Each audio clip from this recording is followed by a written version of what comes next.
Hi guys, I'm Julie Grimm and I'm here at the Manifesting Soul Love, otherwise known as How to Love the Bleep Out of Yourself. And today I want to talk about something that's been coming up a lot for me recently. So I just thought I would share, and it's about why it's so hard to see the dark parts of ourselves and so hard to acknowledge the dark parts of ourselves, and why we get caught up in things like projections where we can't handle our darkness, so we just blame essentially or shove it all on this other person. We usually acknowledging that darkness, but through anger and rage and blame, thinking that that has nothing to do with us. It's not about us at all.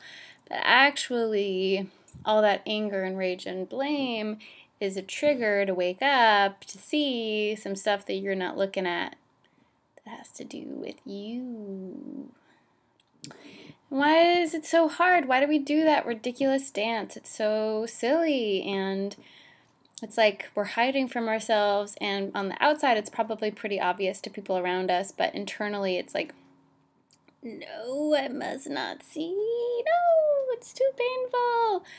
And so one thing that I'm really practicing is acknowledging those dark parts of myself and bringing in that, like, a compassionate, loving gaze. So when I look at those dark parts of myself, I'm not looking with this judgmental eye of like, ugh, what a disgusting human I am. But I'm looking like, okay, I'm going to love that.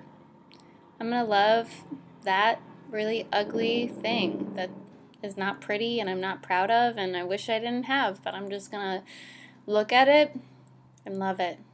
And the more that I bring that loving energy in when I look, the more truth I can actually see. And it's only when I look with this highly judgmental gaze that I can't see the truth there, because it's like literally too painful. Or I'll see the truth, but I'll blow it up and out of proportion and have a reaction to this thing that I'm processing. Whereas if I bring in that loving gaze, it's like I can flow with what needs to happen, and I don't have to blow it out of proportion, and I don't have to repress it.